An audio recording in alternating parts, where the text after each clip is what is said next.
She smiled like it was the happiest day of her life. And maybe it was. It just wasn't because of the diploma. The auditorium echoed with claps and camera flashes, and there she stood, Dr. Madison Keller. My wife. My investment. My mistake. 8 years. That's how long I funded her dream of becoming a surgeon. Late night studying? I made dinner. Overwhelmed by exams? I paid for private tutors. Student loans? She had none, because I covered every dollar. Her tuition, her books, her rent when we were still just dating, even the down payment on her Tesla. That night, she wore a white coat and the same perfume she did on our first date. I noticed, but I also noticed something else. A guy in the crowd. Broad shoulders. Sharp jawline. Standing alone but clapping harder than her family. Wearing a smug grin like he already owned a part of her that I didn't anymore. When she walked off stage, she didn't look at me. She looked at him. That was the moment the floor under my life began to crack. But the truth? The rot started long before that day. I was just too blind to see it. At the after-party, her energy was electric. Friends, professors, cameras, it was all about her. I stood with her parents as she made her rounds. Madison always had a way of making me feel like I was there to support, never to shine. I was the camera guy, the chauffeur, the quiet billionaire husband behind the curtain. Yes, billionaire. You see, 2 months before her graduation, my tech startup, Virion, got an acquisition offer. $660 million. I didn't tell anyone, not even her. Something told me to wait. Call it intuition. Call it a whisper of warning. Either way, I trusted that gut feeling more than I trusted my own wife's eyes at that party. She never asked how my company was doing. Not once during the champagne toast. Not during dinner. Not when we sat alone for a moment under the fairy lights in the garden. Instead, she leaned close and whispered, "Soon, I'll finally be free to build my life the way I've always dreamed." And that was when I knew. She wasn't talking about her career. I didn't flinch. I smiled, kissed her forehead, told her how proud I was. And that night, when she fell asleep in our bed with her back to me, just like she had been doing for the last 6 months, I got up, slipped into my office, and called my lawyer. The divorce papers she was secretly drafting? I'd already seen them. Found the digital file by accident 3 weeks earlier when I borrowed her laptop to check an email. A folder titled Freedom. Inside, her drafted statement of irreconcilable differences. A financial breakdown of everything she thought she'd take. Her new life plan post-separation. A checklist with file for divorce right after graduation, highlighted in pink. She never knew I read it. She never knew I'd seen the text messages between her and Liam, the smug bastard from the ceremony. "Can't wait to be yours fully," she typed. "He's too focused on his little company to even notice." She had no idea that little company had just changed my entire life. So I played along. I sent flowers to her residency acceptance letter. Took her out to celebrate. Gave her nothing but praise. And in the background, I quietly moved every asset, every dollar, every patent, everything into a trust. Under my name. Alone. A week later, on a rainy Tuesday, she finally filed. And that's when the panic began. The email came first, her lawyer, someone I didn't recognize, sending a formal notice that Madison Keller was filing for divorce on the grounds of emotional neglect and irreconcilable differences. She didn't even have the courage to look me in the eye. I sat at my kitchen island, sipping black coffee in silence as I read it. I didn't feel pain. I didn't feel rage. Just confirmation. She thought she was 2 steps ahead. Poor girl didn't realize the game had already ended. That night, she came home late. Makeup flawless. Lingerie under her coat, I could tell. Not for me, though. It hadn't been for a while. She walked into the kitchen like nothing happened. Like the last 8 years were a temporary loan I wouldn't be repaid for. "I need to talk to you," she said, sliding her phone into her purse. "It's about us." I nodded slowly. "Let me guess, you're not happy." She blinked. That threw her off. "I just feel like we've grown apart," she began, voice all fake concern. "You've changed. You don't support me emotionally anymore. You've been distant." "Did I feel distant when I paid your tuition?" I asked, watching her freeze. "When I sold my car so you wouldn't have to take student loans. When I skipped every vacation for 4 years so you could study in peace." Her mouth opened. Nothing came out. For once. She tried to recover. "This isn't about money, Jason. This is about my independence. I need to be free to explore who I really am." I leaned forward, calm. "And does Liam help you explore that?" She turned white. I've never seen someone's confidence drain so fast. It was beautiful, in a dark, poetic way. She tried to speak, but the words stumbled. W who? You really think I don't know? I laughed. You think I'm some clueless idiot who doesn't notice when his wife lies about working night shifts but comes home smelling like a stranger's cologne? Her face twisted. Not in shame. In anger. The way a child gets mad when caught red-handed. You went through my stuff? No. You left it open. Like everything else you're sloppy about. Now the claws came out. I've wasted the best years of my life trying to be your perfect wife. She snapped. You think money makes you untouchable? You're boring, Jason. You've always been boring. I want passion. I want a man who makes me feel alive. I stood still, watching her unravel. She kept going. You can keep your money. I don't care. I have my degree now. I have options. I'm not scared to be alone. I almost pitied her. Because 2 days later, her attorney emailed mine. And reality hit her like a freight train. She wasn't entitled to a dime. The trust was airtight. The assets she listed in her divorce claim? Already moved. The mansion she thought she'd win? Technically owned by the foundation under my mother's name. The stock she believed she'd cash out? Liquidated and relocated. She called me 23 times in one night. The same phone that had gone silent every time I texted her at the hospital now wouldn't stop vibrating. I never picked up. The last voicemail she left? Jason, please. We need to talk. I didn't mean for it to go this far. I made a mistake. We can fix this, I swear. Just call me back, okay? Please. But I was done playing the fool. I let her sit in that silence she once weaponized against me. I had made my decision. And it was just the beginning. I saw her in the cafe 2 weeks later. She didn't see me at first. Her back was to the window. She looked smaller now. No makeup. Hair tied in a loose, messy bun that screamed, I didn't sleep. A far cry from the flawless doctor wife she pretended to be. Across from her sat Liam. He leaned in, talking fast, hands animated. She just stared at her coffee like it could save her. I walked past the glass, slow and deliberate. She looked up. Her eyes met mine. I didn't stop. Didn't nod. Just kept walking. That moment, the flicker of panic, the way her lips parted like she wanted to shout my name, the tension in her shoulders, I burned it into my memory. That was my closure. I had given this woman 8 years of my life, and in return, she gave me betrayal wrapped in entitlement. The moment she became a doctor, she tried to cut the leash she thought she was tied to. She never realized I wasn't the leash. I was the spine holding her life together. That night, I got a call from her sister, Rachel. We'd always been cordial, never close. Jason, she's not doing well. I'm aware, I said flatly. She said you ruined her. That you destroyed her reputation. I laughed once. Low? Funny. I was thinking the same thing about her. Look, I don't know everything that happened, Rachel continued, but she's talking about leaving the country. She thinks everyone's laughing at her. Maybe they are. Are you really not going to talk to her? She made her choices. Now she can live with them. There was a long silence. Then Rachel whispered, she was jealous of you, you know. All those years, she felt like she was the underdog in the marriage. That she had to prove herself. By screwing another man behind my back? I shot back. I didn't say she was right, Rachel said. Just that she's broken now. She broke herself, I said. I just stopped catching the pieces. I hung up. That weekend, I took a flight to Monaco.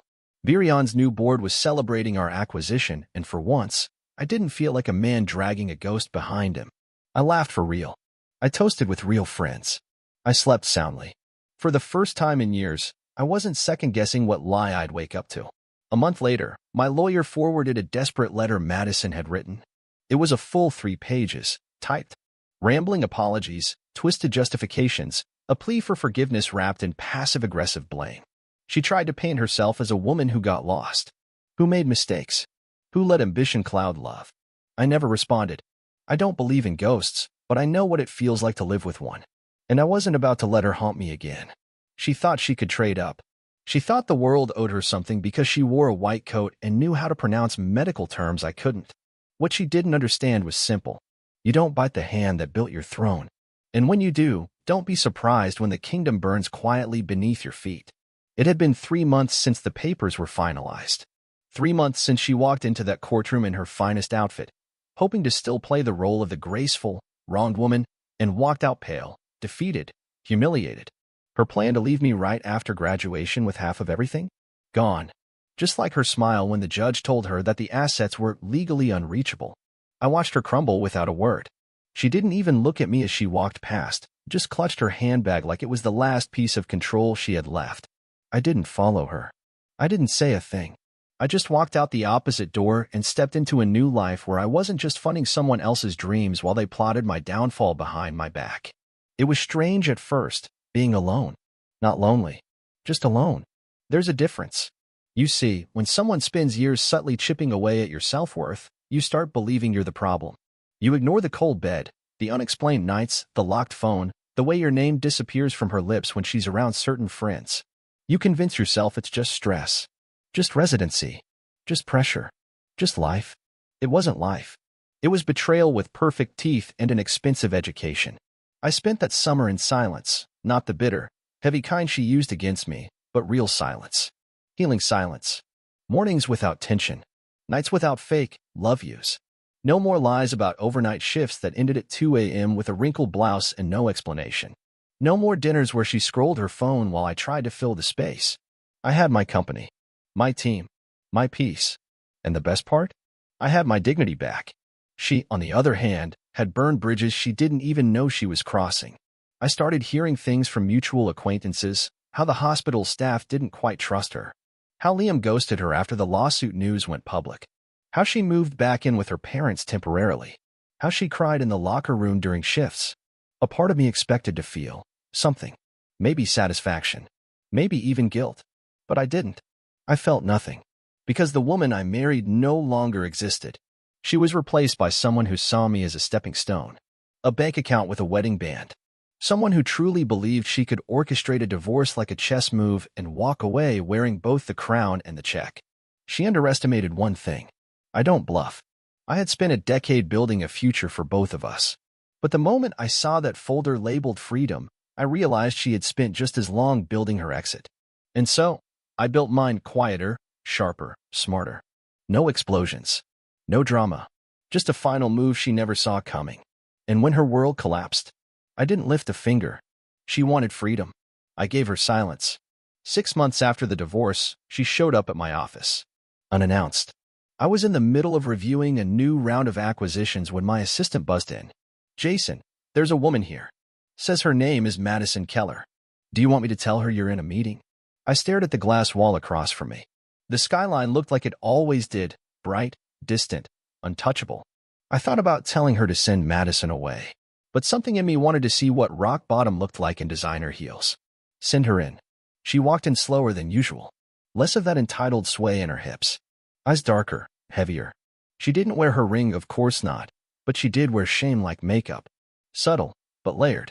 I didn't offer her a seat. I didn't come to fight, she said quietly. I need to talk to you. I waited. I gave her nothing. She folded her arms, like she was trying to protect herself from the chill that wasn't there. I know I handled things terribly. I know I hurt you. And I don't expect forgiveness, Jason, but her voice cracked just enough to sound real. I thought I was winning. I thought I'd step into this new chapter and feel powerful, independent. But everything I thought I wanted, it all turned into smoke. Still, I said nothing. You don't even care, do you? She asked, smiling bitterly. You don't hate me. You don't miss me. You just moved on. I finally looked at her. Madison, I said slowly, I didn't move on. I moved up. There's a difference. She looked like she'd been slapped. You were supposed to be my partner, I continued.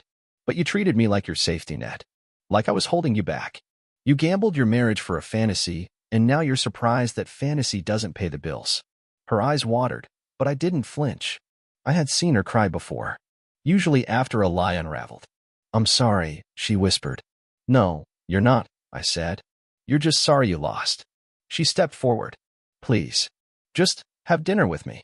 One conversation. I want to show you I've changed. I chuckled. Cold. Dry. Final. You didn't come here for closure. You came here because the world stopped giving you what I used to hand you freely. She dropped her eyes. I walked to the door and opened it. This office isn't your redemption arc, Madison. It's the result of a life I built while you schemed behind my back. Now, if you'll excuse me, I have a meeting with people who actually respect me. She walked out without another word.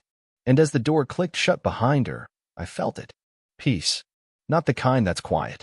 The kind that's earned. The kind that comes after you've been through hell, seen the devil in heels and lipstick, and come out smarter, sharper, and stronger than before.